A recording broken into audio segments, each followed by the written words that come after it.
Baik pendengar dan juga pemirsa RRI Net, selamat datang di Wateman Podcast RRI. Kali ini kita akan bincang tematik bersama narasumber yang inspiratif. Kita akan bahas terkait dengan konservasi, kemudian pembangunan berkelanjutan juga termasuk dengan seputar lingkungan yang ada di Provinsi Sulawesi Tengah. Saya Joko Nur Sujari akan membersamai kita untuk hari ini selama kurang lebih 30 menit ke depan.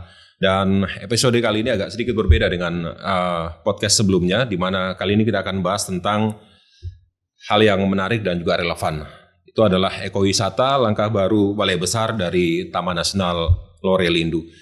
Kita kadang-kadang berpikir Taman Nasional itu sebuah kawasan yang begitu luas, tapi sebenarnya Taman Nasional Lorelindu itu bukan cuma sekedar kawasan konservasi di jantung Sulawesi Tengah, tapi semacam sebuah warisan hayati dunia. Di sana itu ada sebuah budaya yang begitu dikenal di seluruh Indonesia, bahkan di dunia. Ada sebuah megalit yang kemudian sangat-sangat bermanfaat bagi dunia internasional, termasuk kita di Indonesia sendiri. Nah, Balai Besar Taman Nasional Lorelindu ini menyiapkan langkah-langkah baru yang lebih inovatif, dan kita akan membahas tentang itu. Sudah hadir di studio Wateman Podcast kali ini ada, nanti kalau keliru diluruskan saya Bu ya sama Bapak. Ada Kepala Balai Besar Taman Nasional Lorelindu, ada Dr. Insinyur Titi Wardini MSI, benar Bu ya? Betul. Ya, Ibu bisa kesini Bu supaya kita langsung terbang aja Bu hari ini. Kemudian ada Kepala Seksi, nanti diluruskan juga Pak. Kepala Seksi PTN Wilayah 3 Tongoa Pak ya, Pak Herman Sasia Pak ya. Oke, kita akan berbincang terkait dengan ekowisata. Sebelumnya di beberapa waktu lalu saya sempat bincang-bincang sama Ibu Kabalai bahwa Balai Besar Taman Nasional ini kan adalah UPT di bawah Kementerian Lingkungan Hidup ya, Kementerian Lingkungan Hidup dan juga Kehutanan ya. Kehutanan sekarang. Oh, udah sudah berubah, udah bisa. Sudah berapa lama Bu bisanya? Sejak Pak Presiden. Oh, itu berganti. Iya. Dan kemudian ini letaknya kita di Provinsi Sulawesi Tengah. Kalau nanti saya keliru sekali lagi diluruskan, luasannya 214.983.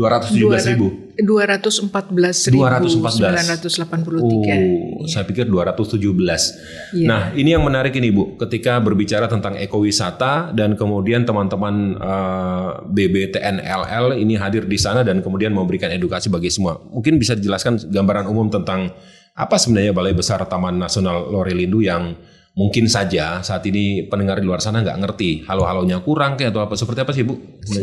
Ya. Terima kasih kesempatan yang sudah diberikan kepada kami. Saya mau menyampaikan bahwa Taman Nasional Lorelindu itu adalah salah satu taman nasional yang ada di Provinsi Sulawesi Tengah. Jadi di Sulawesi Tengah ini ada dua sebenarnya taman nasional, ya Taman Nasional Lorelindu dan Taman Nasional Togian, Kepulauan Togian. Nah, di mana kalau Taman Nasional sendiri definisinya itu sebagai kawasan pelestarian alam yang mempunyai ekosistem asli. Jadi memang dia harus dijaga keasliannya. Kemudian dikelola itu berdasarkan sistem zonasi. Kemudian dimanfaatkan itu untuk penelitian, untuk ilmu pengetahuan, pendidikan, kemudian untuk mendukung budidaya, dan untuk memanfaatkan kondisi lingkungan, yaitu seperti pariwisata, ya seperti itu.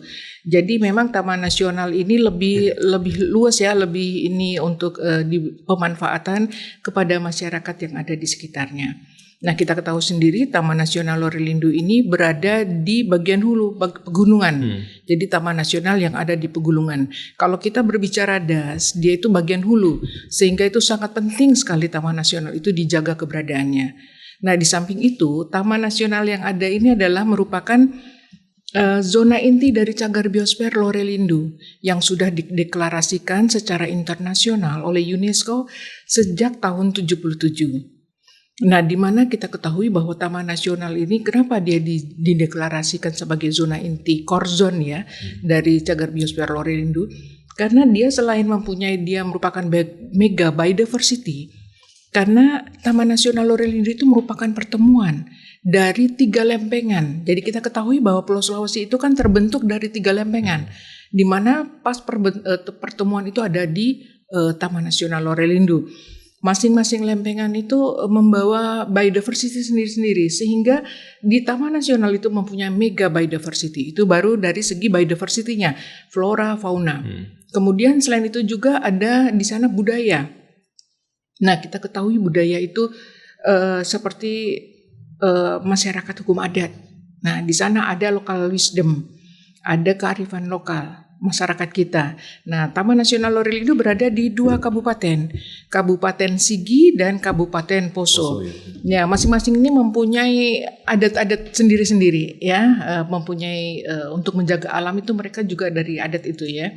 Nah, kemudian selain itu juga dia merupakan wisata. Nah, itu mandat dari pengelolaan Taman Nasional Lorelindo itu pengawetan keanekaragaman hayati, kemudian juga dia sebagai untuk hidroorologis, yaitu dia berfungsinya sebagai pengatur tata air karena dia berada di bagian hulu sehingga dia adalah sumber untuk air. Kita minum air yang ada di Palu ini berasal dari salah satunya dari Taman Nasional. Nah, kemudian dia juga budaya dan yang terakhir pariwisata. Itu ada 4 mandat dalam pengelolaan Taman Nasional Lorelindo khususnya. Ya. Ibu, menarik ketika tadi Anda berbicara terkait dengan local wisdom tadi ya. Sehingga saya ada bagian dari fungsi teman-teman di BBTNL itu adalah pengembangan ekosistem berbasis pengembangan konservasi berbasis ekosistem. Pelibatan atau masyarakat lokal seperti apa sih? Maksudnya dalam artian local wisdom itu kemudian bisa dirangkul oleh teman-teman balai besar, karena seingat saya itu pengetahuan saya di Lingkar itu kan banyak masyarakat yang bermukim di kawasan itu, Bu, dan itu menjadi pemicu di daerah-daerah lain juga selain di sini loh, Bu. Mungkin bisa jelaskan. Jadi Taman Nasional Lorelindo ini unik. Biasanya kan ini kawasan konservasi, kemudian penyangganya itu adalah hutan lindung, kawasan lindung, kemudian kawasan produksi, baru APL. Nah, kalau Taman Nasional Lorelindo ini langsung berbatasan dengan APL. Jadi tekanan dari masyarakat ya itu kepada kawasan itu sangat besar. Nah, ada 72 desa yang mengelilingi kawasan Taman Nasional Lorelindo. Sehingga memang betul-betul pemberdayaan kepada masyarakat yang ada di sekitar kawasan Taman Nasional itu sangat penting. Nah, di samping mereka sendiri sebenarnya sejak dulu itu sudah punya kearifan lokal untuk menjaga kawasan. Ya, ini terbukti kami setelah menyusun. Jadi memang tadi Taman Nasional itu kan dalam pengelolaannya berdasarkan sistem zonasi. Ada zona inti, ada zona rehabilitasi, ada zona rimba, ada zona khusus ya. Nah, di masyarakat adat ini juga mereka ternyata punya sama zonasi. Jadi dia zona inti kami yang betul-betul sakral yang harus dijaga. Di masyarakat adat itu mereka namanya zonasinya itu Wanang Kiki. Jadi pada prinsipnya itu sama sebenarnya. Jadi mereka juga sudah punya sejak dulu sudah punya kemampuan untuk menjaga hutan. Nah, seperti itu. Dan itu ada semacam instrumen yang terus ditawarkan oleh teman-teman dari BBTNL nggak kepada masyarakat lokal itu, Bu? Selain yang sudah ada Wanang Kiki tadi itu. Ya, jadi memang ada kalau di kami itu untuk pemberdayaan kepada masyarakat ya, yang membolehkan masyarakat juga bisa mengelola di dalam kawasan itu dalam bentuk pemberdayaan. Skemanya skema pemberdayaan dan KKM, kemitraan konservasi masyarakat. Nah, seperti itu. Memang semua ada skema ya, tidak ujuk-ujuk mereka langsung masuk kawasan, tidak, tetapi memang ada aturan skemanya. Nah, yang kemarin itu ada skema perhutanan sosial. Jadi dari sebagian kawasan konservasi kami itu sudah ditetapkan sebagai hutan adat. Nah, mereka juga jadi kewenangan yang ada dari Taman Nasional Lorelindo itu sudah pindah ke masyarakat hukum adat untuk mengelola kawasan itu sesuai dengan fungsinya. Ya, ada yang fungsi konservasi, ada yang fungsi lindung, ada yang fungsi produksi. Nah, seperti itu. Oke. Baik, mungkin ke Pak Herman. Pak Herman, Anda kan berada di sektor PTN wilayah 3 ya, Tongoa. Inovasi ekowisata yang mungkin saat ini yang dikembangkan oleh teman-teman di PTN wilayah 3 apa, Pak Herman? Ya. Mungkin bisa bergeser ke sini. Ya, kasih ya. Inovasi-inovasi yang dilakukan teman-teman di PTN LL itu di wilayah 3, kami terus melakukan sosialisasi kepada masyarakat terdekat agar bagaimana itu bisa merasakan langsung manfaat yang ada di kawasan Taman Nasional Lorelindo. Sehingga kami selalu menyampaikan kepada masyarakat, ayo kalau ada desa-desa kita yang mempunyai keindahan alam yang bisa kita kembangkan bersama, kita bisa bekerja sama dengan Taman Nasional Lorelindo. Sehingga memang sekarang ini masyarakat banyak yang belum mengetahui itu. Sehingga kami selalu mensosialisasikan. Pada prinsipnya sekarang masyarakat sudah mulai ikut di dalamnya, sehingga kami terus melakukan itu agar supaya masyarakat bisa menikmati langsung. Karena sekarang ini kan masyarakat selalu berpikir semua Lorelindo itu dilarang. Okay. Tapi sekarang tidak seperti dulu lagi. Dulu memang Taman Nasional Lorelindo itu keseluruhannya adalah zona inti, sehingga memang keaslian dan pengelolaannya memang hanya satu tempat saja. Kalau sekarang seperti apa yang disampaikan oleh Ibu Kepala Balai, bahwa sekarang pengelolaan Taman Nasional Lorelindo itu terbagi zonasi. Nah, zona itu sudah diberikan ruang kepada masyarakat, termasuk salah satunya adalah ruang zonasi pemanfaatan. Nah, ruang pemanfaatan ini yang bisa dimanfaatkan oleh masyarakat, termasuk salah satunya adalah pemanfaatan jasa lingkungan dan pemanfaatan jasa lingkungan itu termasuk objek wisata. Jadi sumber air, kemudian apa semua yang ada di zona pemanfaatan itu bisa dilakukan kerjasama, sehingga masyarakat tidak seperti dulu. Kalau ada yang bisa memang betul-betul aturan yang mengatur itu memang tidak bisa di kawasan konservasi ada pembangunan fisik. Oke, bentar Pak Herman, nanti mungkin bisa ditanggapi sama Ibu Kabalai. Ini tadi kan kalau wilayah Balai Besar Taman Nasional Lorelindo itu kan ada dua budaya situ yang digabungkan ya, Poso sama teman-teman dari Sigi gitu ya. Bagaimana kemudian tanda kutip ini mengawinkan potensi alam dan juga budaya lokal di masyarakat itu untuk bisa mendorong apa yang menjadi inovasi baru dari teman-teman Balai Besar Taman Nasional dalam arti untuk mengembangkan ekowisata. Ini kan mengawinkan antara potensi alam sehingga tidak terganggu dan tapi budaya lokal juga bisa masuk. Itu apa yang dilakukan oleh teman-teman dari PTN Wilayah 3? Kalau kami dilakukan itu, kami tidak ada unsur intervensi ya sama masyarakat, apalagi masyarakat adat. Kami memberikan ruang, kemudian kami hanya memberikan apa-apa saja. Kalaupun ada yang terjadi di antara benang merah itu yang kami luruskan, bahwa kalau di adat ini dilakukan, sementara di aturan ini tidak. Nah, ini yang kita luruskan. Sehingga teman-teman juga dia bisa memahami itu.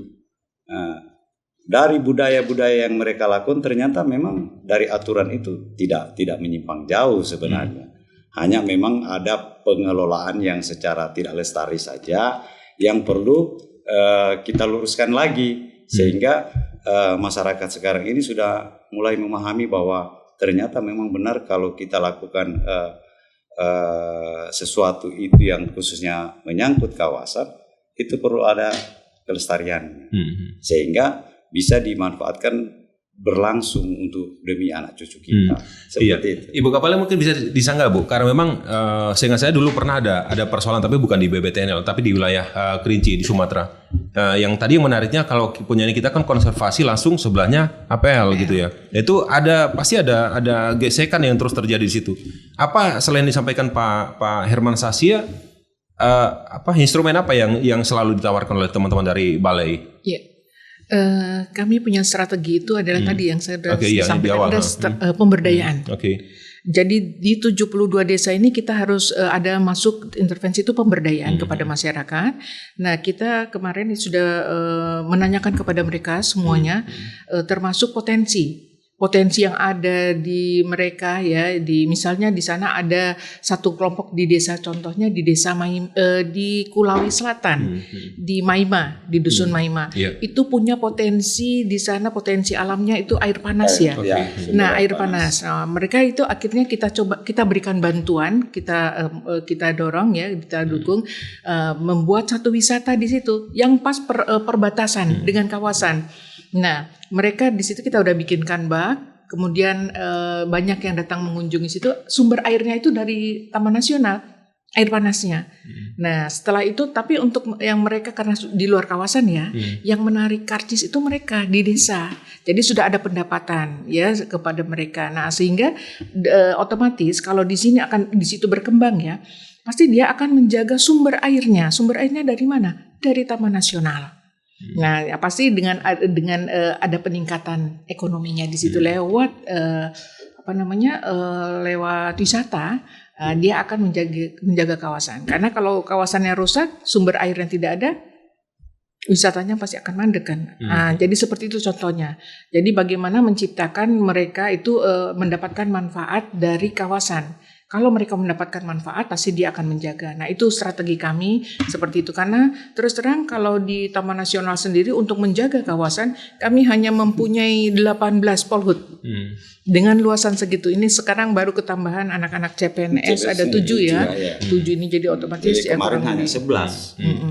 Nah ini strategi yang kami bangun ya seperti itu. Jadi memberdayakan masyarakat di sekitar kawasan ini ya supaya mereka mempunyai dapat manfaat lah ya, merasakan manfaatnya dari kawasan sehingga mereka menjaga. Nah salah satu lainnya misalnya lebah madu. Nah kalau mereka punya mata pencaharian di lebah madu yang sumber pakannya dari kawasan, dia akan menjaga kawasan. Seperti itu. Kalau tadi Anda sampaikan sekarang ada ketambahan teman-teman menjadi berapa jumlah teman-teman di Polhut? 25. 25 ya. Dengan luasan 214.000 sekian gitu ya. Itu ideal nggak Bu sih sebenarnya? Ya. Idealnya berapa? Idealnya itu 5.000 hektar itu satu Polhut ya, kurang lebih 40-50-an ya. Yang kita butuhkan masih separuhnya lah. Nah seperti itu. Dengan jumlah itu Ibu Kabale apa setiap bulan atau tiap 3 bulan ada report nggak? Ada laporan nggak dari sana bahwa ada yang coba merangsek masuk ke kawasan konservasi dan sebagainya? Ini kan keterbatasan SDM dan itu menjadi persoalan yang sangat rumit Pak bagi Ibu. Jadi bukan cuma Polhut kan, Polhut itu polisi kehutanan, mereka ada 25. Nah kami dalam pengelolaan itu kan sudah dibagi 3 wilayah. Jadi satu Taman Nasional itu dibagi 3 wilayah. Setiap wilayah itu kan punya pengelolaan sendiri. Nah, setiap wilayah itu dibagi lagi ada 2 seksinya secara struktural. Setiap seksi itu dibagi lagi ada 2 resort. Tingkat tapak itu adalah resort. Jadi kita bagi-bagi semua sampai di resort sehingga setiap ada sekecil apapun yang terjadi di situ itu langsung bisa apalagi dengan IT sekarang ya. Ini bisa langsung terlaporkan ke saya. Contohnya misalnya ada gangguan yang lagi semarak-marak ini sebenarnya ada peti di Lindu ya. Lindu itu bisa cepat, jadi kami dapat informasi itu langsung kami kolaborasi dengan pemerintah Kabupaten Sigi, kami bareng-bareng sama sehingga itu bisa cepat teratasi. Karena kalau tidak cepat kita akan kelabakan kalau sudah terlanjur besar. Sinergi yang terbangun itu yang kemudian paling tidak bisa memaksimalkan kekurangan SDM ya boleh dibilang boleh dibilang BBTNL kekurangan sebenarnya dengan luasan 214.000 sekian itu Ibu. Ya satu lagi Bu, mungkin bisa ditanggapi nanti sama Pak Herman. Itu ketika ada inovasi baru yang ditawarkan oleh Balai Besar Taman Nasional Lorelindo terkait dengan pengembangan ekowisata Bu. Tapi misalnya dengan mencangkokkan dengan teknologi digital. Tapi tanpa harus merusak kelestarian alam. Ada nggak inovasi itu dilakukan sekarang Bu? Iya, kalau dengan kaitannya dengan digital misalnya ya sekarang itu kan kalau di Tambing, di Tambing itu sekarang dia sistemnya pakai cashless payment. Nah itu sekarang itu mungkin bisa dijelaskan maksud saya gitu, silakan Bu. Iya, itu yang sekarang oleh Pak Menteri ya semua di Taman Nasional itu untuk masuk karcisnya itu pembayaran secara non tunai. Nah dan sekarang ini juga kita sudah terapkan.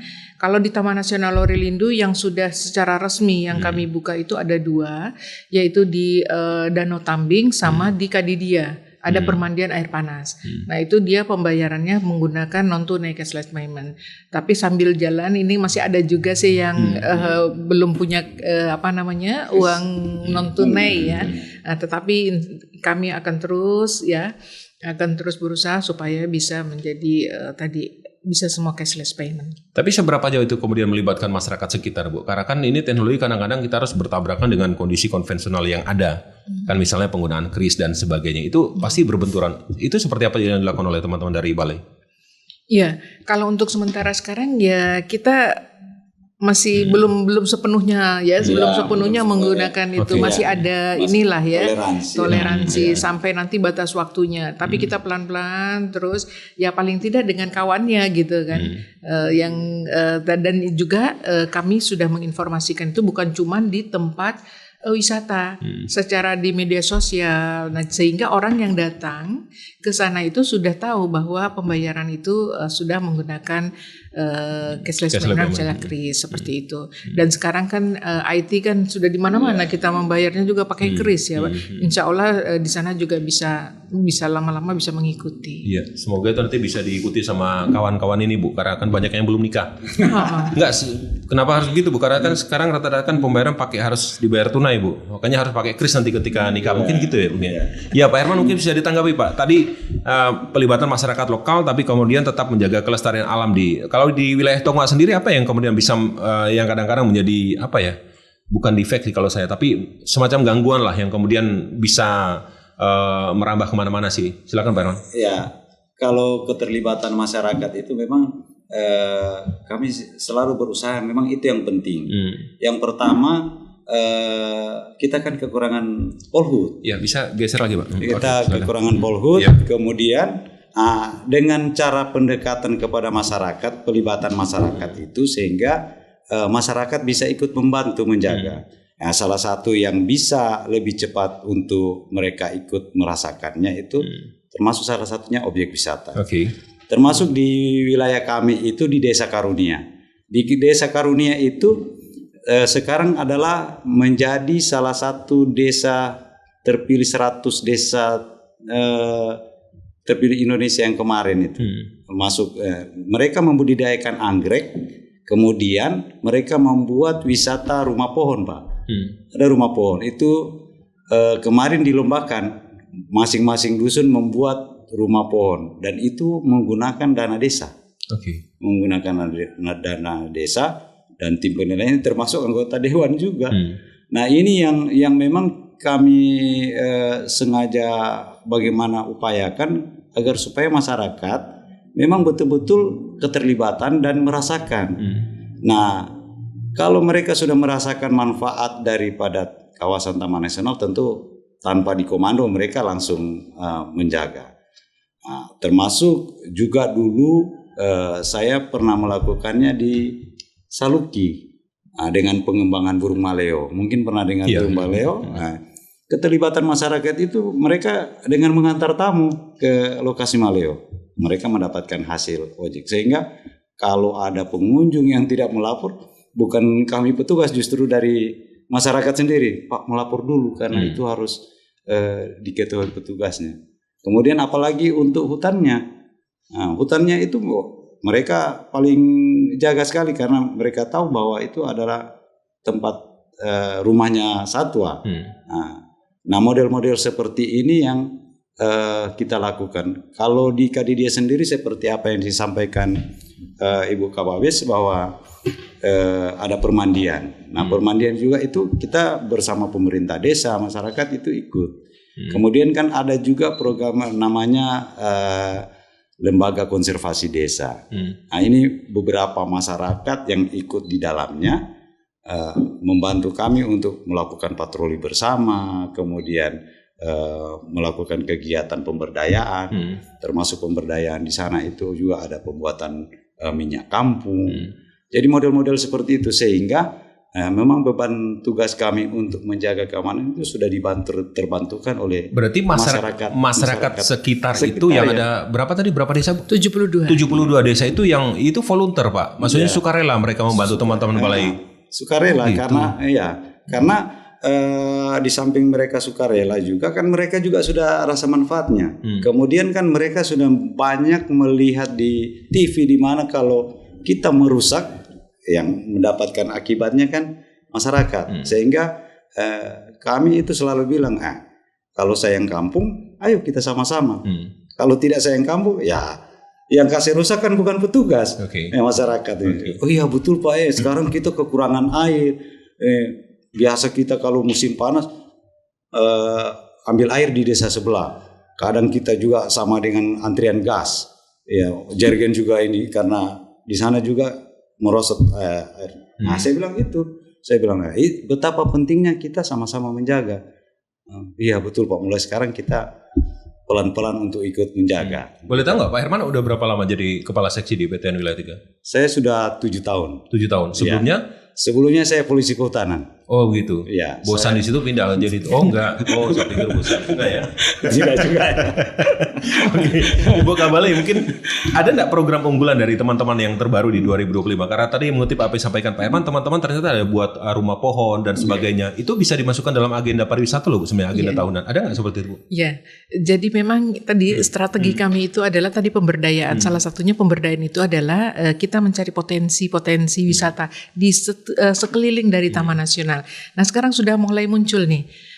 Kemarin dari Lindu itu ada air terjun Mata Rano ya. Nah, di Puro. Itu baru dapatnya. Iya, baru kemudian kita motivasi ya, mau kita mendampingi. Nah, itu supaya itu bisa jadi cikal bakal karena di Danau Lindu itu kan setiap tahunnya ada FDL. Oke. Ya, ini sementara sementara mau kemarin launching ya, mau ada pelaksanaan dari Festival Danau Lindu. Nah, di situ kita bagaimana caranya di Danau Lindu itu karena itu adalah desa enklave ya. Kecamatan Lindu itu berada di tengah kawasan Taman Nasional Lore-Lindu, sehingga kita sebagai orang Balai Besar Taman Nasional Lindu sangat peduli mendampingi mereka karena itu adalah kawasan penyangga kami. Nah, sehingga apa yang menjadi potensi wisata yang ada di sana yaitu kita bantu bagaimana supaya itu bisa jalan dengan bagus ya. Di sana ada spot untuk lihat burung alo. Pengamatan burung. Di mana kawasan? Di Lindu. Jadi bagaimana kita menciptakan berbagai titik-titik wisata yang ada di sekitar Danau Lindu ya, di sekitar Danau Lindu itu. Nah, sehingga mereka mendapatkan nilai manfaat. Kalau mereka mendapatkan nilai manfaat, pasti dia akan jaga kawasan tersebut kan, Pak. Nah, itu prinsipnya. Nah, begitu juga di tempat lain. Ada di Wasa ya, air terjun Mungku. Jadi karena memang sumber air ya, Taman Nasional itu sumber air, jadi banyak air terjun. Nah, itu yang dijadikan spot-spot di desa-desa yang sekitarnya itu untuk menjadikan tempat wisata. Nah, salah satunya itu ya. Kawasan penyangga itu Pak Herman masuk di PLTA itu ya, Pro Langkoto Madu Anca. Itu masuk penyangga PLTA ya. Oh begitu. Salah satu spot tadi yang sampaikan Ibu Kabale di situ ya. Di situ dan di dalam kawasan. Tapi di PLTA itu sudah punya potensi masing-masing enggak? Pro Langkoto Madu Anca itu ada potensi masing-masing yang sudah mungkin dalam bidikan teman-teman di balai itu seperti apa Pak? Untuk destinasi wisata maksud saya. Ya semua punya. Oh gitu. Ya semua punya. Cuma kan di dalam pemantauan kami itu, kami kan tidak bisa seketika saja langsung memberikan ini. Kita memotivasi dari mereka, karena kalau dari kita kadang itu gagal Pak. Tapi kalau itu dari masyarakatnya sendiri, karena mereka yang mau. Nah ini yang kami usahakan, karena memang perlu banyak lagi edukasi yang diberikan oleh masyarakat ya kepada masyarakat terkait dengan wisata. Kadang mereka itu merasa kalau wisata itu setelah dibuka langsung meledak pengunjung. Nah, padahal itu kan butuh proses. Nah, kita butuh proses itu. Itu yang kadang mentalitasnya itu yang kadang menjadi kesulitan kami, sehingga memang menjadi tugas pokok kami, sehingga kami itu di Lore-Lindu itu kan sudah ada bagian-bagiannya. Contohnya kan ada Polhut, ada penyuluh, ada yang namanya itu pengendali hutan ekosistem hutan. Nah, ini kadang-kadang ketiga ini masing-masing ini merangkap jadi penyuluh semua. Polhut jadi penyuluh. Pokoknya ya karena memang situasinya seperti itu. Tapi pada intinya kami itu tidak seperti dulu lagi. Ya, dulu lagi. Kalau dulu lagi memang betul-betul penekanannya adalah pengamanan. Kalau sekarang adalah penekanannya di pemberdayaan. Ketambahan P baru namanya itu. Ya, pemberdayaan. Kalau dulu hanya 3P, sekarang jadi 4P. Ya, pemberdayaan. Nah, sehingga ini yang kami usahakan, karena memang kalau masyarakat kuncinya satu saja. Masyarakat merasa ada manfaat, pasti mereka akan bersama-sama. Ya. Baik. Ibu, Kabalai dua terakhir Ibu, kita dibatasi waktu. Ini kan ketika teknologi itu masuk, misal bukan teknologi kalau saya sih, tapi ketika ada inovasi ekowisata itu dimasukkan oleh teman-teman dari Balai Besar Taman Nasional, itu pasti ada dampak sosial dan juga ekologi di kawasan itu, Bu. Itu pernah terjadi nggak dengan kondisi itu, Bu? Atau memang belum? Saya berharap sih tidak ada sih, Bu. Moga-moga tidak ada, karena selama ini setiap ada potensi itu kita selalu dampingi. Kita selalu dampingi. Jangan kalau mereka buka sendiri itu kan berdampak ekologi dengan yang lain yang merusak ya. Tetapi kita memang di situ tugas-tugas teman tadi yang sudah disampaikan bahwa kami itu punya 3 fungsional. Yaitu pengelola ekosistem hutan, penyuluh dan polhut, polisi hutan. Nah, mereka itu memang bertiga ya, fungsional kami itu bertiga itu harus kerjasama. Nah, untuk mendampingi masyarakat. Jadi mereka itu sudah dibagi-bagi, Pak. Sudah dibagi, ada desa-desa binaannya.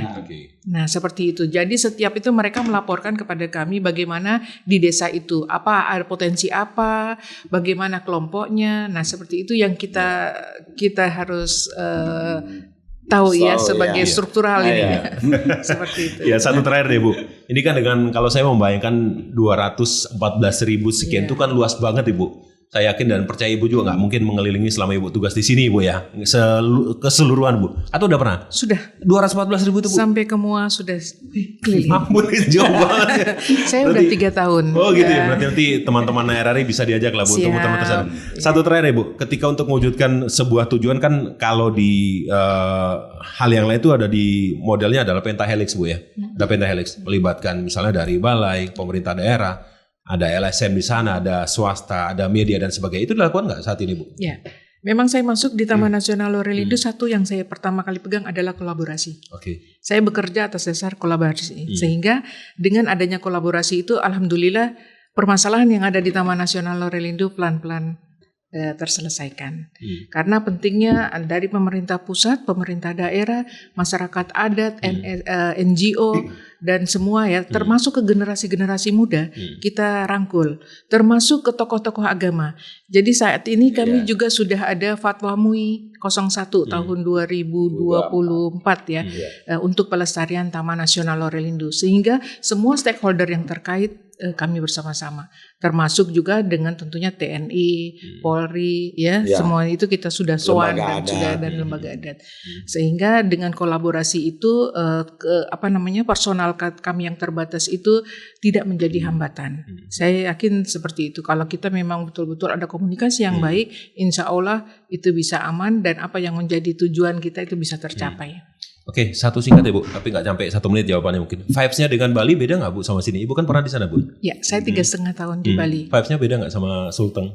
Nah, itu impian saya pengen jadikan Taman Nasional Lorelindo itu seperti di Bali. Karena di Bali itu memang koordinat pariwisata ya.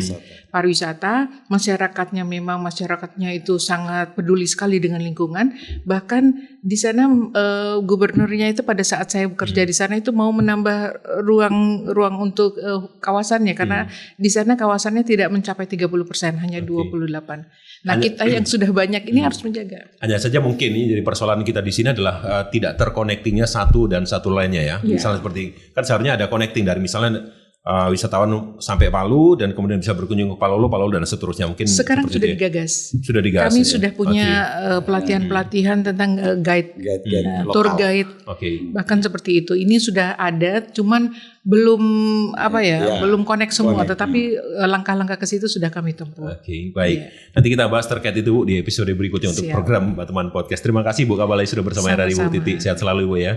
Pak Herman terima kasih Bapak. Nanti mungkin teman-teman bisa diajak untuk bisa berkunjung ke sana nantinya. Nanti kita mungkin bisa podcast langsung dari Tambing.